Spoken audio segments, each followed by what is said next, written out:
O gün gelecek ve yerler toz duman olacak. Öyle bir korku saracak ki insanoğlunda anneler kundaktaki bebeğini unutacak. Seven sevdiğini bırakacak. Öyle bir toz dumanı saracak ki dünyayı göz gözü görmeyecek. Her şey, her yer yerle bir olacak. Kıyamet alametleri hakkında birçok konuşulan konu mevcuttur. Doğal afetler, Allah ve kitaba imanın azalması, insanların dünyevi olaylara kendilerini kaptırmaları, ölüm oranlarının artması gibi olaylar kıyametin yaklaştığının belirtisidir. 2020 yılına girdiğimiz andan itibaren gerçekleşen tsunami, yangın, deprem, ölümler, virüsler de kıyamet yaklaşıyor mu sorusunu da akıllara getiriyor. Gerçekten kıyamet yaklaşıyor mu? Dünyevi yaşantımızın sonu mu geliyor? Ben Bilgin Yaman. Geçmişin Sırları kanalına hoş geldiniz.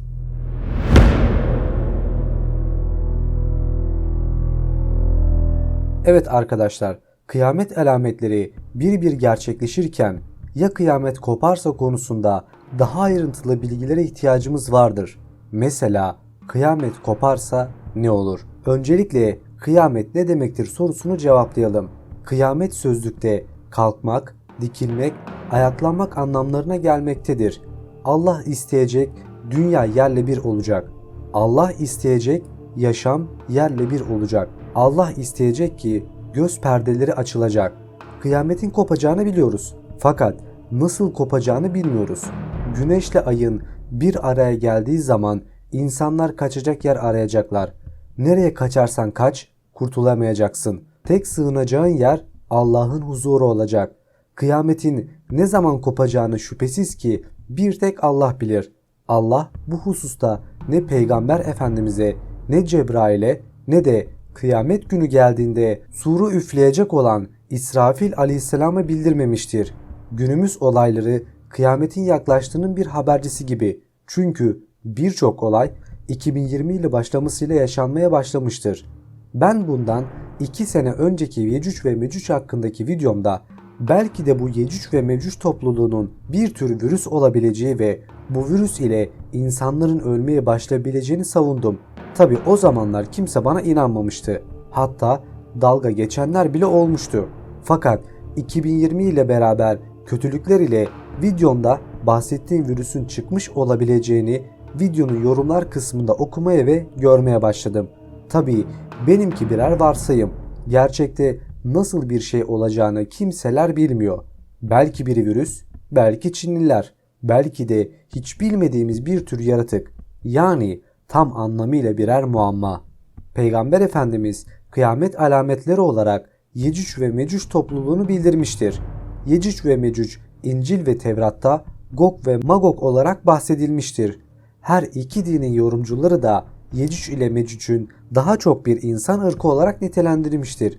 İskitler, Çinliler, Kırgızlar ve Moğollar gibi ırklar genellikle Yecüc ve Mecüc olarak düşünülmüştür. Fakat kalabalık olma yönü ve her şeyi yiyen Çinliler olarak düşünülmekte. Şu an Çin'in nüfusu 2 milyardan fazla ve gerçekten ne bulursa yemekteler. Daha ayrıntılı bilgi için Çinlilerin yediği iğrenç yemekler adlı videomdan izleyebilirsiniz. Konuya dönecek olursak bu topluluklar çok tehlikeli olmalarının yanı sıra kıyamet günü geldiğinde topraktan çıkıp yeryüzüne dehşet saçacakları bahsedilen konulardandır. Hazreti Adem'in soyundan geldiği söylenilen bu insan toplulukları birer, ikişer karış boyundalardır. Hatta en uzun olanları sadece 3'er karıştır. Peygamber Efendimizin Yecüc ve Mecüc hakkındaki hadislerinden birinde şöyle diyor: siz devamlı düşmanla savaşacaksınız. Hatta yüzleri geniş, gözleri küçük, saçları kumral. Yecüc ve Mecüc ile de savaş yapacaksınız. 22 kabileden oluşan bu topluluk çabuk çoğalır. Her birinin 1000 çocuğu olur. Cin ve insanların sayılarının 9'u bunlardır. Arkasında kaldıkları duvarı her gün oyarlar. Geceleri ise eskisi gibi olur. O gün geldiğinde bu fesatlık ve fitnelik kabilesi ortaya çıkacaktır ve karşılarına çıkan her şeyi ve herkesi yok edeceklerdir. Yüzyıllardır kaldıkları yerde kin, öfke ve intikam duygularını biriktiren bu topluluklar tekrardan yeryüzüne çıktıklarında her şeyi alt üst edeceklerdir.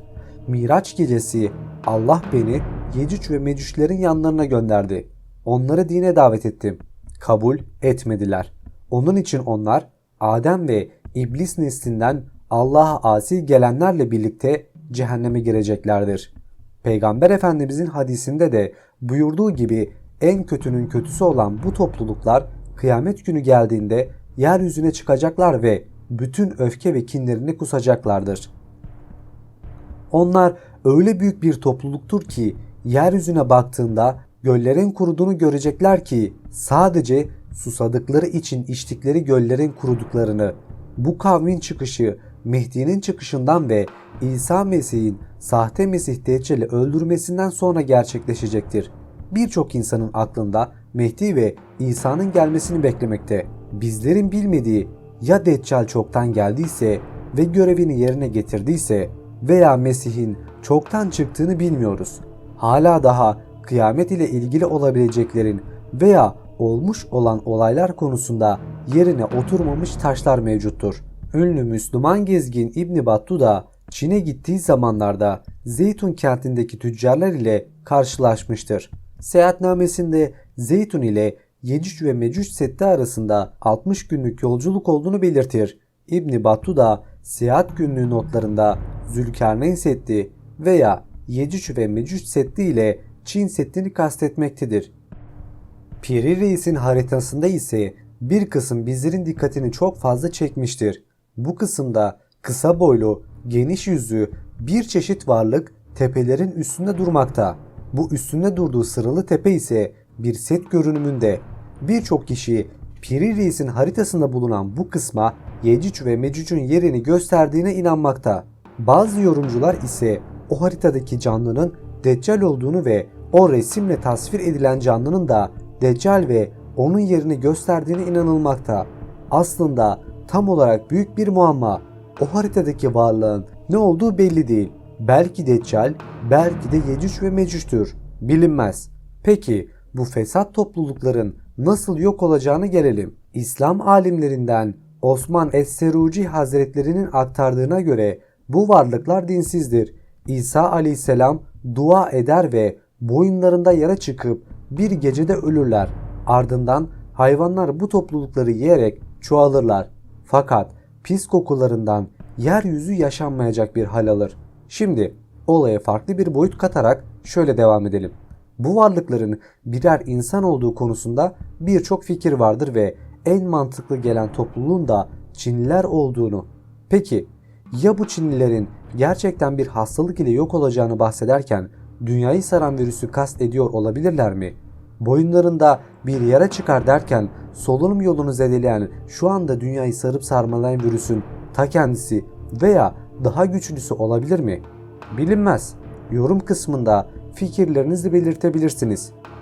Kur'an'da Yecüc ve Mecüc toplulukları Kehf suresi 93. ayetinde nihayet karşılıklı iki büyük set gibi yükselen dağların arasına ulaşınca onların önüne neredeyse hiçbir söz anlamayacak kadar konuşma bilmeyen bir topluluğa rastlandı.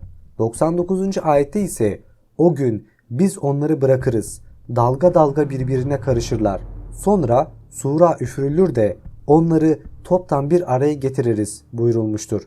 Görünen o ki yaşadığımız hayatın bir sonu vardır elbette. Hepimiz biliriz ki Allah ölümün de hayırlısını versin. Umarız ki kıyamet günü geldiğinde kalplerimizde Allah'ın sevgisi, dileklerimizde de Allah'ın duaları olur. Umarız ki o gün geldiğinde acı içerisine sığındığımız tek umut Allah'ın kapısı olur. De ki, ey kendi nefisleri aleyhine haddi aşan kullarım, Allah'ın merhametinden ümit kesmeyin. Çünkü Allah bütün günahları bağışlar. Şüphesiz ki o çok bağışlayan, çok esirgeyendir. Neredeyse kıyametin nasıl kopacağını, nasıl gerçekleşeceğini veya alametlerinin tam anlamıyla nasıl olacağını bilmiyoruz. Sadece günümüze kadar gelen bilgiler var ama onların da tam anlamıyla kesin olup olmadığı belli değil. Yecüc ve Mecüc belki bir insan, belki de bir virüs, belki de bir virüs ile insanların veya canlıların olabileceği bir tür yaratık. Bu konu hakkında onlarca teori ortaya atılabilir. Gerçekler her zaman bizlerin gözlerine örtülmüş perdenin arkasında kalacak ve o örtü kalkana kadar da bizler olup biteni tam anlamıyla göremeyeceğiz. Bu video hakkındaki yorumları belirterek fikirlerini sunabilir veya konu yardımı için öneri sunabilirsin. Ben Bilgin Yaman. Geçmişin Sırları kanalına hoş geldin.